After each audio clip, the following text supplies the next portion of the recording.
नमस्कार, आपके साथ मैं हूं सचिन तिवारी। क्या वाकई में रायबरेली का एम्स डायरेक्टर अरविंद राजवंशी की कोठी में तब्दील हो चुका है?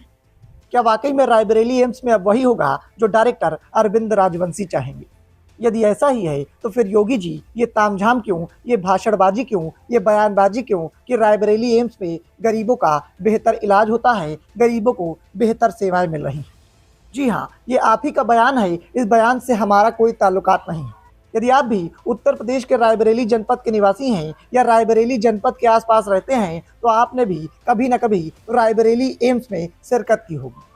आप भी कभी अपनी माँ, अपने पिता के इलाज के लिए रायबरेली एम्स आए होंगे और रायबरेली के एम्स में जिस तरीके की बदसलूकी आपके साथ हुई होगी, उसे सुनने के बाद, उसे समझने के बाद और उसे देखने के बाद आपका भी खून खौल उठा होगा।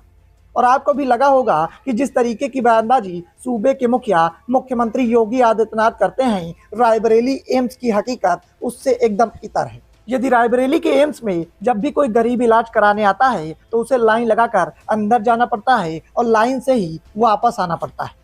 इतना ही नहीं, इलाज के लिए दुनिया भर के तामझाम और नियम कानून मानने पड़ते हैं। लेकिन जब बात एम्स के प्रशासन की आती है, एम्स के चिकित्सकों की आती है, एम्स के डायरेक्टर अरविंद राजवंशी की आती है, तो ना कोई नियम कानून लागू होता है और ना ही किसी नियम कानून का पालन उनके द्वारा किया जाता है।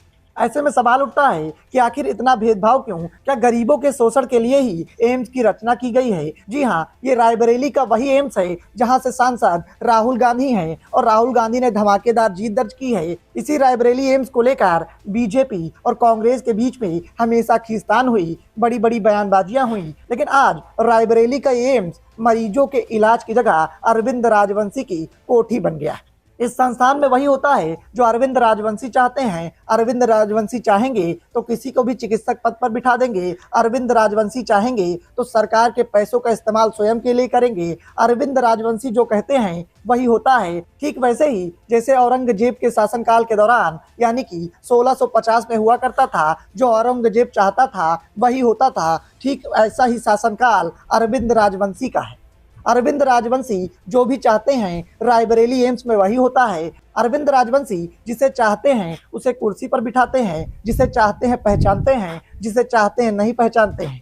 अब आप समझिए, ये रायबरेली का वही एम्स है जहां पर अल्ट्रासाउंड के लिए मरीजों को साल भर बाद आना पड़ता है। इस तस्वीर में साफ साफ वो झलक दिख रही है कि किस तरीके से अल्ट्रासाउंड के लिए गए एक मरीज को 1 साल बाद आने की सलाह चिकित्सकों के द्वारा दी गई। यानी कि अनुभवी चिकित्सकों की कमी है, लेकिन उसके बावजूद भी डायरेक्टर अरविंद राजवंशी अपनी बांसुरी बजाकर अपने ही चहेतों को सब कुछ देने में जुटे हैं। यदि आप भी एम्स की तानाशाही का शिकार हुए हैं, आपके साथ भी एम्स में बदसलूकी हुई है, तो इस वीडियो को पूरा देखिएगा, क्योंकि ये वीडियो एम्स के तानाशाह संचालक अरविंद राजवंशी पर आधारित है। और ये वीडियो इसलिए बनाया गया है क्योंकि जनता के लिए जहां दुनिया भर के नियम कानून एम्स प्रशासन के द्वारा लागू किए जाते हैं, लेकिन जब बात डायरेक्टर साहब की आती है तो डायरेक्टर के लिए न कोई नियम है, न कोई कानून। डायरेक्टर साहब खुली तानाशाही, खुली गुंडाई कर रहे हैं। जी हाँ, अब जरा गौर से इस तस्वीर को देखिए। ये एम्स के डायरेक्टर अरविंद राजवंशी हैं, जिनके द्वारा राजाओं की तरह संचालन किया जा रहा है। चंद दिनों पहले ही एम्स के डायरेक्टर के द्वारा उलूल जुलूल हरकत की गई, जब सरकार के पैसे से बनाई गई सड़क पर एम्स के डायरेक्टर अरविंद राजवंशी ने अपना बोर्ड लगवा दिया। इतना ही नहीं, स्वयं ही उद्घाटन कर दिया। उनकी पूरी फौज और एम्स का पूरा प्रशासन तमाशबीन बनकर ताली बजाता रहा। वित्तीय सलाहकार तालियां बजाते रहे, क्योंकि वित्तीय सलाहकार को भी इस बात की जानकारी थी कि उनकी कलम से अरविंद राजवंशी का कुछ भी नहीं होने वाला। अब जरा गौर से इस तस्वीर को देखिए। ये एम्स की वही सड़क है जिस पर डायरेक्टर अरविंद राजवंशी ने तानाशाही रवैया दिखाते हुए अपना बोर्ड लगवा दिया था। लेकिन जैसे ही अखबार की सुर्खियों में अरविंद राजवंशी की तानाशाही के चर्चे हुए, जैसे ही अखबारों ने इनकी सुर्खियां छापी, तत्काल ही अरविंद राजवंशी बैकफुट पर आ गए और इन्होंने अपने बोर्ड को हटवा लिया। इतना ही नहीं, उस रोड पर सख्त पहरा लगा दिया ताकि कोई भी इस रोड की तरफ शिरकत ना कर सके और अरविंद राजवंशी की तानाशाही उनके कुनबे तक ही सीमित रह जाए, बाहर चर्चा का विषय ना बने। अब जरा गौर से इस दूसरी तस्वीर को देखिए। अखबार की ये दूसरी तस्वीर ये बताने के लिए काफी है कि अरविंद राजवंशी के मन में भारतीय जनता पार्टी और भारतीय जनता पार्टी की रीढ़ की हड्डी कही जाने वाली आरएसएस के प्रति कितना सम्मान है। जरा गौर से देखिए किस तरीके से अखबार में साफ साफ लिखा गया है कि आरएसएस को अरविंद राजवंशी नहीं जानते। एम्स के पढ़े लिखे डायरेक्टर अरविंद राजवंशी ने आरएसएस को जानने से तब मना कर दिया जब आरएसएस के एक कार्यकर्ता ने अपने गंभीर हालत में पड़े मरीज के इलाज के लिए अरविंद राजवंशी को फोन लगाया था। इतना ही नहीं, इन्होंने तो यहाँ तक कह दिया कि डायरेक्ट मोदी जी ने कहा है कि जिसका नंबर सेव ना हो उसका फोन तक नहीं उठाना। लेकिन आश्चर्य ये होता है कि पढ़ लिख कर इतनी बड़ी कुर्सी पर बैठे अरविंद राजवंशी ये गलती कैसे कर सकते हैं, और अरविंद राजवंशी क्या वाकई में आरएसएस को नहीं जानते हैं? जिस सत्ता और सरकार में वो कुर्सी पर बैठे हैं उस सत्ताधारी पार्टी की रीढ़ की हड्डी कही जाने वाली आरएसएस को पहचानने से इनकार करना साफ साफ ये बताता है कि अरविंद राजवंशी को कितना घमंड है और अरविंद राजवंशी किस तरीके से तानाशाही रवैया अपनाकर अपने राज्य का संचालन कर रहे हैं। जी हाँ, राज्य से तात्पर्य रायबरेली के एम्स से ही है, जिस राज्य की सबसे बड़ी कुर्सी पर तानाशाह शासक बैठा हुआ है। मरीजों को नियम कानून बताने वाले, आरएसएस को ना पहचानने वाले और दुनिया भर के नियम कानून लागू करने वाले डायरेक्टर अरविंद राजवंशी से एम्स की दलाली नहीं रुक रही। यही वजह है कि आए दिन एम्स में आयुष्मान योजना के नाम पर जमकर धांधली की जा रही है। साथ ही साथ मरीजों की जान के साथ बड़ा खिलवाड़ किया जा रहा है और मरीजों के इलाज के नाम पर अपनी जेबें गर्म की जा रही हैं। अब जरा गौर से इस वीडियो को भी देख लीजिए, इसमें साफ तौर पर एम्स में हो रही दलाली के चर्चे हो रहे हैं। फिर रह जाएगा तुम्हारा। नहीं, मैं आप जो सर बोला हूँ मैं आपको पूरा ही दूंगा, उसमें कोई वो नहीं करूंगा मैं आपसे। जो है उसमें से करवाओ। अच्छा, तब तक काम चले तुम्हारा, काम चलाते रहो, उसको करवाओ यार, वरना फिर आगे का पेमेंट का तुमको दिक्कत होगा। बताते रहो।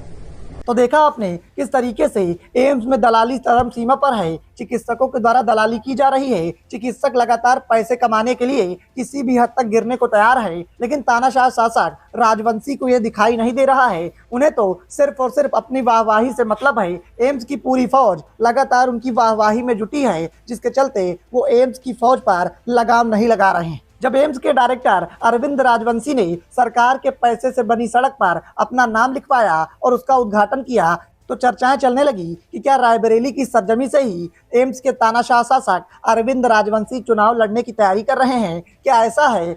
आखिर क्या वजह है जिसके चलते अपने नाम की वाहवाही लूटने में और अपने नाम को आगे बढ़ाने का इतना शौक अरविंद राजवंशी को है? अरविंद राजवंशी जिस कुर्सी पर बैठे हैं वहां पर गरीबों का इलाज करना, गरीबों को बेहतर सेवाएं दिलाना उनका सबसे बड़ा दायित्व है। लेकिन इस दायित्व का संचालन न करके अरविंद राजवंशी के द्वारा सिर्फ और सिर्फ अपने नाम को आगे बढ़ाने का काम किया जा रहा है, साथ ही साथ अपनी वाहवाही लूटने का काम किया जा रहा है। और अरविंद राजवंशी की ये तानाशाही और गुंडाई ही भारतीय जनता पार्टी के लिए मुसीबत का सबब बनी हुई है।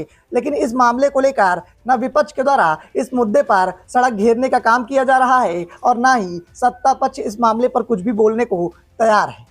ऐसे में सवाल इस बात को लेकर उठ रहे हैं कि एम्स रायबरेली में आखिर कब तक अरविंद राजवंशी की तानाशाही चलेगी? क्या अरविंद राजवंशी एम्स को अपनी जागीर बना चुके हैं? क्या अरविंद राजवंशी एम्स को अपनी कोठी समझते हैं? जैसे कि पुराने समय में राजाओं के राज्य हुआ करते थे और राजाओं की कोठी से निकलने वाले फरमान को कोई टाल नहीं सकता था, वैसे ही इन दिनों अरविंद राजवंशी के फरमान को पूरे एम्स प्रशासन में कोई काट नहीं सकता।